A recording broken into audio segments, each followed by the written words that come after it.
नमस्कार दोस्तों, स्वागत है आपका द स्टडी एस के डेली करंट एमसीक्यू प्रोग्राम में। और बिना किसी देरी के हम शुरुआत करेंगे कल के अभ्यास प्रश्न के साथ। भूतपूर्व सैनिक अंशदायी स्वास्थ्य योजना के लाभों के विस्तार के संबंध में निम्नलिखित कथनों पर विचार कीजिए। कथन 1, ये योजना उन अधिकारी कैडेटों को कवर करती है जिन्हें सैन्य परीक्षण से संबंधित चिकित्सीय कारणों से प्रशिक्षण से अयोग्य घोषित कर दिया जाता है। कथन 2, ऐसे कैडेट पहले अयोग्य थे क्योंकि उन्हें पूर्व सैनिक का दर्जा नहीं दिया गया था। कथन 3, उन्हें ईएसएम अधिकारियों के तहत 1.2 लाख रुपीस की एक मुश्त सदस्यता शुल्क जमा करना अनिवार्य है। उपरोक्त कथनों में से कितने कथन सही हैं? ऑप्शन ए केवल 1, ऑप्शन बी केवल 2, ऑप्शन सी सभी 3, ऑप्शन डी कोई नहीं। Answer B. अब यह योजना उन अधिकारी कैडेटों को भी कवर करती है जिन्हें प्रशिक्षण से संबंधित या प्रशिक्षण से बढ़ी हुई चिकित्सीय स्थितियों के कारण अयोग्य घोषित कर दिया जाता है। पहले वे अयोग्य थे क्योंकि उन्हें पूर्व सैनिक का दर्जा नहीं दिया जाता था। हालांकि ईएसएम अधिकारियों के विपरीत 1.2 लाख रुपीस का सदस्यता शुल्क इन कैडेटों के लिए माफ कर दिया गया है। इसलिए कथन 1 और कथन 2 सही है जबकि कथन 3 गलत है। इसी के साथ अब हम शुरुआत करने जा रहे हैं आज के प्रश्नों की। भारत में शहरी ध्वनि प्रदूषण के संदर्भ में निम्नलिखित कथनों पर विचार कीजिए। कथन 1, केंद्रीय प्रदूषण नियंत्रण बोर्ड ने वास्तविक समय में ध्वनि स्तर की निगरानी के लिए 2011 में राष्ट्रीय परिवेशी ध्वनि निगरानी नेटवर्क की शुरुआत की। कथन 2, विश्व स्वास्थ्य संगठन के अनुसार मौन क्षेत्र में अनुमेय शोर सीमा दिन में 60 डेसिबल तथा रात में 50 डेसिबल है। कथन 3, भारत के सर्वोच्च न्यायालय ने माना है कि अत्यधिक शहरी शोर अनुच्छेद 21 के तहत जीवन के मौलिक अधिकारों का उल्लंघन कर सकता है। उपरोक्त कथनों में से कितने सही हैं? ऑप्शन ए केवल 1, ऑप्शन बी केवल 2, ऑप्शन सी सभी 3, ऑप्शन डी कोई नहीं। Answer B. कथन 1 सही है। केंद्रीय प्रदूषण नियंत्रण बोर्ड ने 2011 में राष्ट्रीय परिवेशीय ध्वनि निगरानी नेटवर्क शुरू किया ताकि प्रमुख शहरों में वास्तविक समय के शोर स्तर को मापा जा सके। कथन 2 गलत है। विश्व स्वास्थ्य संगठन की सुरक्षा सीमा मौन क्षेत्रों के लिए दिन में 50 डेसिबल और रात के समय 40 डेसिबल है। प्रश्न में दिए गए मान 60 और 50 अधिक और गलत है। कथन 3 सही है। सर्वोच्च न्यायालय ने निर्णय दिया है कि अत्यधिक ध्वनि प्रदूषण जीवन के अधिकार अनुच्छेद 21 का उल्लंघन करता है क्योंकि यह नागरिकों के स्वास्थ्य, शांति और गरिमा को प्रभावित करता है। निम्नलिखित में से कौन सा हाल ही में चर्चा का केंद्र रहे CEREBO का सर्वोत्तम वर्णन करता है? ऑप्शन ए, चक्रवातों के लिए कृत्रिम बुद्धिमत्ता आधारित स्वदेशी मौसम पूर्वानुमान मॉडल। ऑप्शन बी, जीनोमिक अनुक्रमण और रोग मानचित्र हेतु विकसित एक सुपर कंप्यूटर। ऑप्शन सी, आपदा प्रबंधन के लिए उपग्रह आधारित संचार प्रणाली। ऑप्शन डी, आघात जन्य मस्तिष्क चोटों की शीघ्र पता लगाने हेतु एक पोर्टेबल नैदानिक उपकरण। आंसर डी, CEREBO एक हाथ में पकड़ने योग्य पोर्टेबल और गैर आक्रामक मस्तिष्क चोट निदान उपकरण है जिसका विकास भारतीय चिकित्सा अनुसंधान परिषद, मेडिकल डिवाइस और डायग्नोस्टिक मिशन सचिवालय, एम्स भोपाल, निमंस बेंगलुरु और बायोस्किन रिसर्च के संयुक्त सहयोग से किया गया है। ये उपकरण उन्नत नियर इंफ्रारेड स्पेक्ट्रोस्कोपी तकनीक और मशीन लर्निंग का उपयोग करता है जिससे यह मस्तिष्क के अंदर रक्तस्राव और सूजन का 1 मिनट के भीतर पता लगा सकता है। ये रेडिएशन रहित, रंग कोडित, किफायती और सुरक्षित है जिसका उपयोग बच्चों, गर्भवती महिलाओं और कम प्रशिक्षित स्वास्थ्य कर्मियों द्वारा भी किया जा सकता है। इसे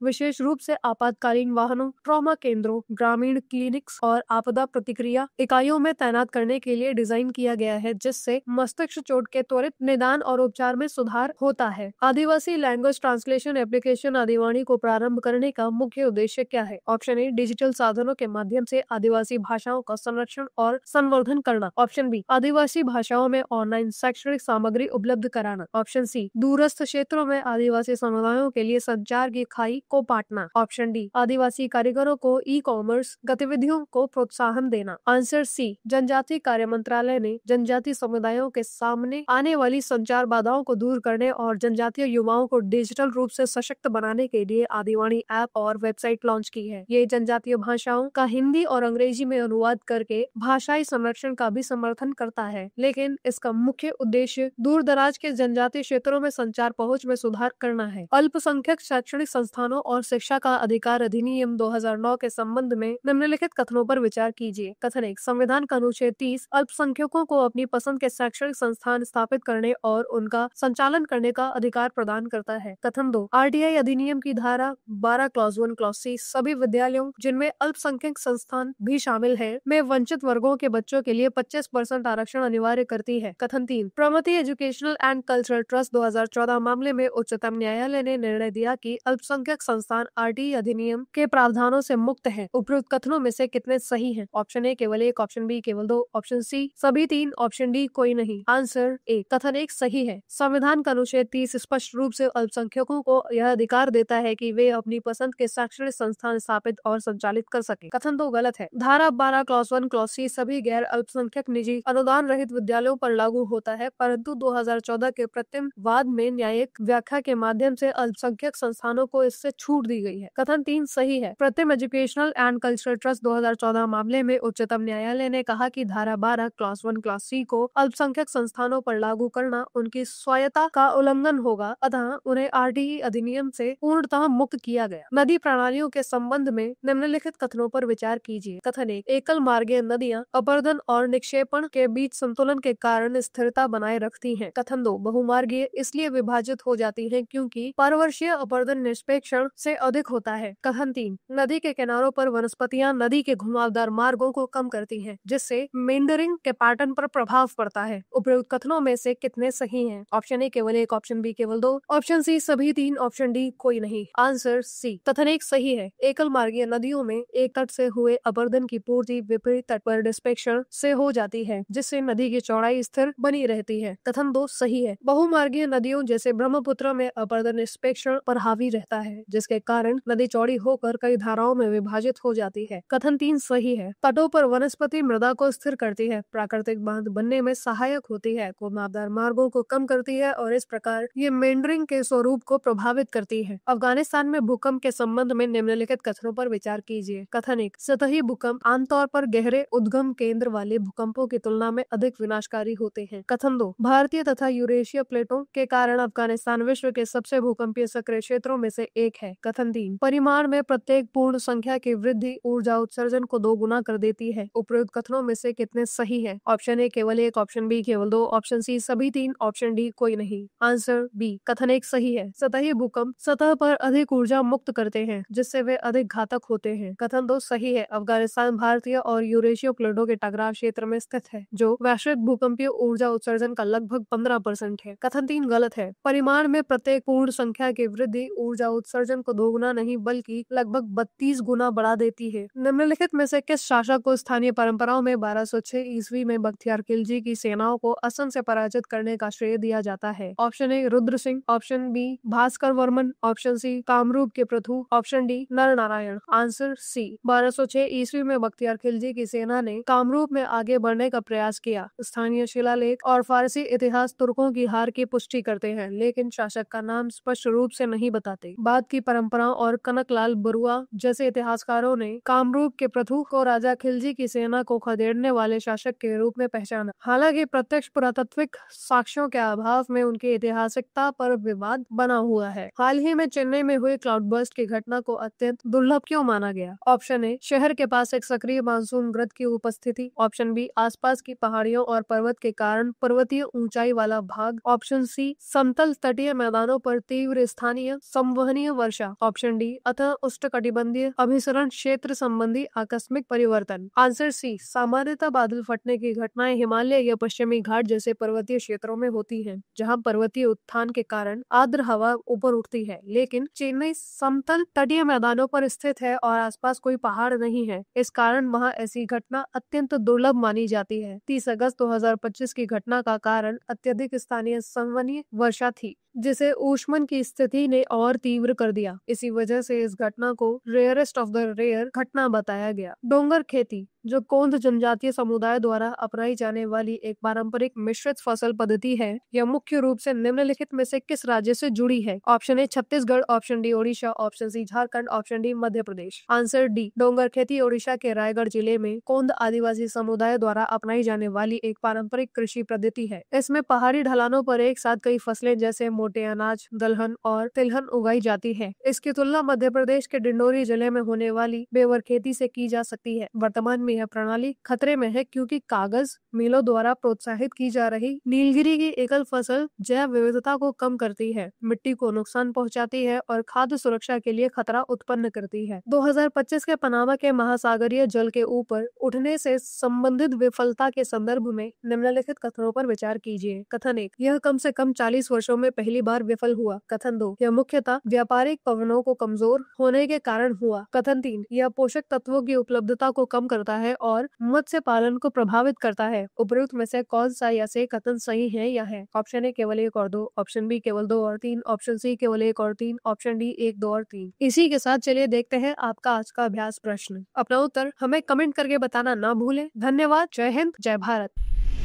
डियर स्टूडेंट्स, हमारे चैनल को लाइक, शेयर, सब्सक्राइब करें और अपनी तैयारी को और बेहतर बनाएं।